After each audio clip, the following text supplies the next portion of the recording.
అయితే ఒకటి కేంద్రం మీద డిపెండ్ అవ్వాల్సిందే. ఖచ్చితంగా కేంద్రం నుంచి నిధులు రాకపోతే రాష్ట్ర ప్రభుత్వాలు అంటే అక్కడ ఆయన జీఎస్టీ పెంచి ఏమంటారు పొదుపు చేసి ఎక్కువ పొదుపు మంత్రం చేసినటువంటి వ్యక్తి నరేంద్ర మోడీ సర్కారు.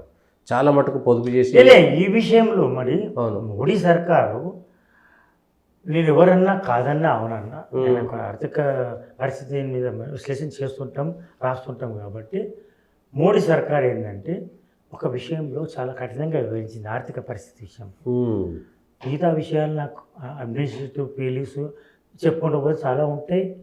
ఆర్థిక పరిస్థితిని మెరుగుపరచడానికి మోడీ సర్కార్ తీసుకున్న కరోనా నుంచి తీసుకున్న కఠిన నిర్ణయాలు ఇవాళ దేశాన్ని నిలబెట్టినాయి, రాష్ట్ర ప్రభుత్వాలు ఆదాయం పెంచినాయి.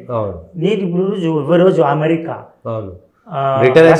బ్రిటన్ అండ్ యూరోప్ కంట్రీస్ అన్ని కంట్రీస్ కరోనా సమయంలో వాళ్ళు ప్రజలను ప్లీజ్ చేయడానికి చేసిన నిర్ణయాలు ఈరోజు పాపమై శాపం వెంటాడుతున్నాయి. ఆ రోజు మోడీ తీసుకున్న కఠినమైన నిర్ణయాలు, హెలికాప్టర్ అని అన్నారు, డబ్బులు వేయండి, పేదలు అలమటించిపోతున్నారు, ఆకలితో మలమల మారుతురు, విలువలు ఆడుతురు, మోడీ వాడు పైసలు ఇస్తలేడు, ఆ పైసలు ఇస్తలేడు రాష్ట్ర ప్రభుత్వం మొత్తుకుని. కానీ మోడీ మాత్రం ఎక్కడ కూడా ప్రింట్ని పెంచలే, నగదుని పెంచలే, నగదు ప్రింటింగ్ పెంచలే, ఎక్కడ కూడా ఉదాహరణగా వివరించలే. చాలా సంయమనం పాటించి కఠినంగా ఉండి ఈ రోజు ఈ నిలకడ స్థాయికి వచ్చింది. ఈ రోజు మనం పతనావస్థ, ప్రపంచ దేశాలేమో భారత్ మునిగిపోతుంది, అయిపోయింది, మునిగిపోయింది, కొట్టుకపోతుంది, మొత్తం శవాలే కుప్పలైపోతుంది. అది అయిపోయినాక మళ్ళీ ఏమన్నారు, కరోనా అయిపోయింది కానీ ఆర్థిక పరిస్థితి చిన్న భిన్నం అయిపోతుంది, మేము ఇట్లయితున్నాం. ఇంత దూరం ఏ ఒక విషయంలో ఇంటికి పెద్ద కఠిన సమయం సంక్షోభ సమయంలో కఠినంగా సంయమనంతో ఒక ముందు చూపుతో నివారిస్తే, ఆ విషయంతో నివారిస్తే ఎట్లుంటుందో ఈరోజు దేశం, ఈరోజు రాష్ట్రాల పరిస్థితి కూడా అది దాన్ని చాలా మంది గమనించాలి. శత్రువునైనా మనం శత్రువులైనా మిత్రులైనా పోడాల్సింది. ఇది మాత్రం ఏమంటున్నారు. ఇప్పుడు అసెంబ్లీ సమావేశాలకు సంబంధించి ఒకటి బీఆర్ఎస్ఎల్పీ విలీనం అయిపోతుందేమో, కేసీఆర్ ప్రతిపక్ష హోదా పోతుందేమో అని. ఈ అసెంబ్లీ సమావేశాలకి పోయిన అసెంబ్లీకి కేసీఆర్ రాలేదు ప్రధాన ప్రతిపక్ష నాయకుడిగా. ఈసారి అయినా వస్తాడా రాడా అనేటువంటి ఒక చర్చ. ఎట్లా జరగబోతాయి, వాడి వేడిగా ఉంటాయా ఆరోపణలు ప్రత్యారోపణలు ఎట్లా ఉండబోతున్నాయి? ఈసారి సమావేశాలు వాడి వేడిగా ఉంటాయి. వాడి వేడిగా ఉంటాయి అంటే లాస్ట్ టైం కేసు బలం ఉంది, ఇది టీఆర్ఎస్ ఆయన రాలేదు. కానీ దాంట్లో బాబా మరుదు కేటీఆర్, హరీష్ రావు బాగా ఏది అఫెన్సివ్గా పోయినారు. ఓకే, కొంచెం ఆచితూచి వివరించింది ప్రభుత్వం, ఎక్కువనే దాడి చేసారు, దాడి ప్రతి దాడి. తర్వాత కడియం శ్రీయర్ లాంటి సీనియర్, తర్వాత పోచారం శ్రీనివాసరెడ్డి వంటి వాళ్ళు గట్టి మనుషులు అండగా నిలిచారు టీఆర్ఎస్కు. కానీ వీళ్ళు అప్పుడు ప్రలోభాలలో లొంగినరా, అధికార పక్షాలు లొంగిన, మొత్తానికి వాళ్ళు వెళ్ళిపోయారు, నట్టేయడం నుంచి వెళ్ళిపోయారు. అంటే ఆ వయసులో వాళ్ళు అట్లా చేయాల్సింది కాదు, వాళ్ళు అట్లా చేసిండ్రు. అంటే వయసు కూడా తేడా చూస్తారు జనాలు. మేము ఉంటాము, మేము అండగా ఉంటాం కష్టాల్లో. గతంలో ఏమన్నాడు గాంధీ, ఎవరు చట్టసభలో ఆయన బాగా మాట్లాడిండు, ఎవరు కడియం శ్రీహరి. ఈ స్వాతంత్రం తెచ్చిన గాంధీ ఎటువంటి వాడు, తెలంగాణ తెచ్చిన గాంధీ మరో గాంధీ ఈయన అని చెప్పి అటువంటి బాగా డిఫెండ్ చేయడానికి ప్రయత్నం చేసిండు. మళ్ళీ ఆయననే కాంగ్రెస్ పడ్డాసిపోయింది. ఈ పోచారం శ్రీనివాసరెడ్డిలో గట్టిగా ఉన్నాడు. ఈసారి గట్టిగా నిలిచే వ్యక్తులు లేరు. ఈసారి మొత్తం భారం 10 మంది ఎమ్మెల్యేలు, 6 ఎమ్మెల్సీలని ఏం లేదు. ఎమ్మెల్సీ గురించి మాట్లాడద్దు మనము. అంటే చట్టసభ 2 సభలలో ఒక సభ మొత్తం పోయింది, ఒక సభలోనేమో బలం ఉంది. బలం ఇప్పుడు పల్లా రాజేశ్వర రెడ్డి అటువంటి వాళ్ళు, నల్గొండ నుంచి జగదీష్ రెడ్డి ఇటువంటి వాళ్ళు, లేదా ఇంకొకరు నిలుస్తారు అండగా నేను చూడాలి. ఈసారి మాత్రం అధికార పక్షం దాడి ఎక్కువ ఉంటుంది. ఎందుకంటే రుణమాఫీ చేసేసి వాళ్ళు ఏమంటారు, గత చరిత్ర కనివిని ఎరగంటుంది, 10 ఏళ్ళలో నువ్వు చేసిన దానికంటే మేము ఎక్కువ చేసినప్పుడు దట్ మేబీ ఫ్యాక్ట్. అందులో వాళ్ళు చేసి చూస్తుండొచ్చు, దాని మీద దాడి చేస్తారు. రైతు బంధు మీద వీళ్ళు దాడి చేస్తారు.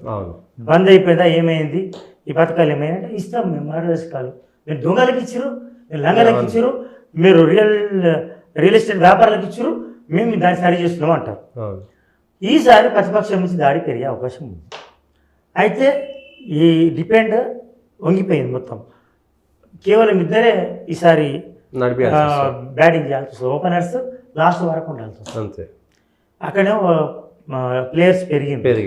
ఈ ఇద్దరు ఆచితూచి ఆడాలి, ఇద్దరే బౌన్స్ని ఎదుర్కోవాలి, ఇద్దరే గుగ్లీని ఎదుర్కోవాలి, ఇద్దరే గోల్ చేసిన ఇద్దరే, బాల్ వేసిన ఇద్దరే. కాబట్టి ఇద్దరి మీద డిపెండెంట్. నాకు తెలిసి కేసీఆర్ గారు వచ్చి వాదించి నిలిచి చట్టసభలు నిలిచి వాదిస్తారు అని అనుకోవడం లేదు. ఏమి అంటే నేనేమంటున్నానంటే ఆయన వెనక్కి తక్కువ రాకపోవచ్చు. ఓకే. అంటే అందులో ఆయన పక్కన ఉన్న వాళ్ళందరూ వెళ్ళిపోయిన తర్వాత కూడా ఆయనకు అది అంత ఈజీ కాకపోవచ్చు జీర్ణించుకోవడం అంతా. మేము నాట్ అటెండ్ కానీ అదే ఒకటి అయిపోతుంది. తర్వాత అధికార పక్షం ఈసారి రుణమాఫీ దాంతో ఒక బలంతో అవుతుంది. తర్వాత ఎలక్షన్ రిజల్ట్ మీద కూడా డిస్కషన్ అవుతుంది. తర్వాత బీజేపీ మీరు అన్నట్టుగా టీఆర్ఎస్ ఒక్కటి కూడా ఎంపీ గెలవకపోవడం మానసికంగా వాళ్ళకి ఒక ఇబ్బందిమైనటువంటి పరిస్థితి. ఇబ్బంది వనారనని మనం అనుకున్నాం కానీ వాళ్ళు కూడా అనుకున్నారు. Okay, that is. కానీ రుణమాఫీ చేసి సభకి వెళ్తున్నారు కాబట్టి ఈసారి కొంచెం గట్టిగానే ఉంటుంది. అయితే ఆర్థిక పరిస్థితిని డొల్ల పరిస్థితి అన్నారు. ఆ డొల్ల పరిస్థితి మీరే చేసారు. కాళేశ్వరం, ఫోన్ ట్యాపింగ్ సహజంగా వచ్చేటువంటి అంశాలు. ఈసారి కాళేశ్వరంది ఫోన్ ట్యాపింగ్, విద్యుత్ మీద విచారణ, తర్వాత కేసీఆర్ అటెండ్ కాకపోవడము, ఇవన్నీ అంశాలు అధికార పక్షానికి అనుకూలంగా ఉన్నాయి. దాడి ప్రతి దాడి ఎట్లా చేస్తారని కన్నా గత అసెంబ్లీ సమావేశాల్లో ప్రతిపక్ష దాడి ఎక్కువ ఉంది. ఈసారి అధికార పార్టీ దాడి ఎక్కువ ఉంటుంది. లొల్లి ఉంటుంది.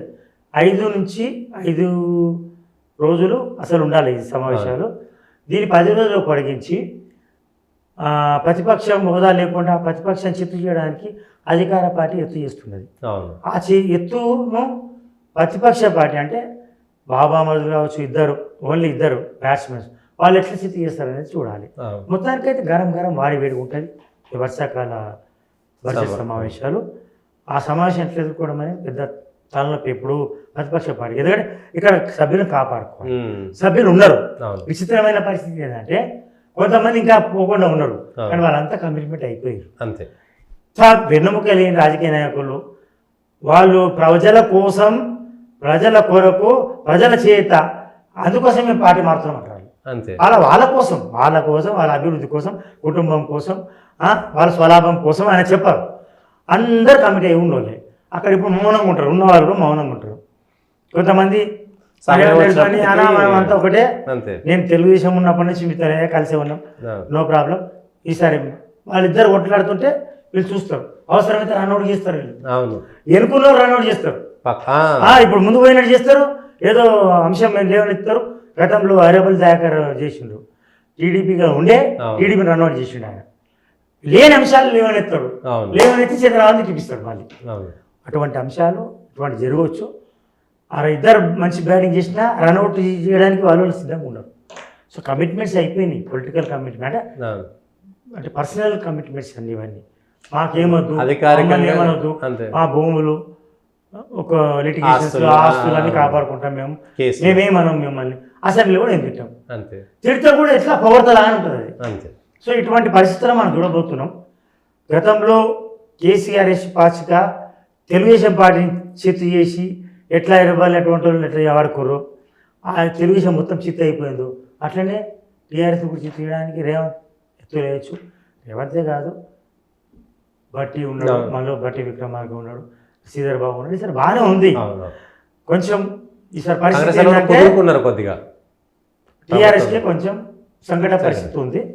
ఆ పరిస్థితిని ఎట్లా ఎదుర్కొంటారో చూడాలి. ఈ బడ్జెట్ సమావేశాలు అయితే వాడి వెడుకుంటాయి. విమర్శలకే ఇంకా వాళ్ళు మిగతా హామీల దగ్గర కొనియారు ఇవ్వాలి.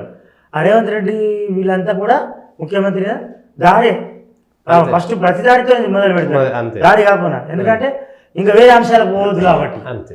ఇటువంటి వ్యూహ ప్రతివ్యూహాలతో ఉంటుంది, వాడి వేడిగా ఉంటుంది. బడ్జెట్ సమావేశం నాకు తెలిసి 10 రోజులు లోపల ముగుస్తుంది. 5 రోజులు కాదు, 10 రోజుల వరకు కంటిన్యూ చేయడానికి ప్రయత్నం చేస్తుంది ఈ ప్రభుత్వం. సో మొత్తానికి ఎట్లా జరుగుతుంది ఏం సంగతి మనం వేచి చూడాల్సింది. థ్యాంక్ యూ మధు గారు. ఇది ఖచ్చితంగా బడ్జెట్కి సంబంధించినటువంటి అంశంలో కొంత కాంగ్రెస్ పార్టీ కుదురుకున్నది కాబట్టి టీఆర్ఎస్ పార్టీకి ఉన్నటువంటి మైనస్లపైన దాడి చేసేటువంటి అవకాశం ఉన్నదనేటువంటిది బడ్జెట్ విషయంలో కూడా ప్రజలకు ఏం సమాధానం చెప్తుంది కాంగ్రెస్ ఇచ్చినటువంటి హామీల విషయంలో ఆ బడ్జెట్ సమావేశంలో వేచి చూద్దాం మరి.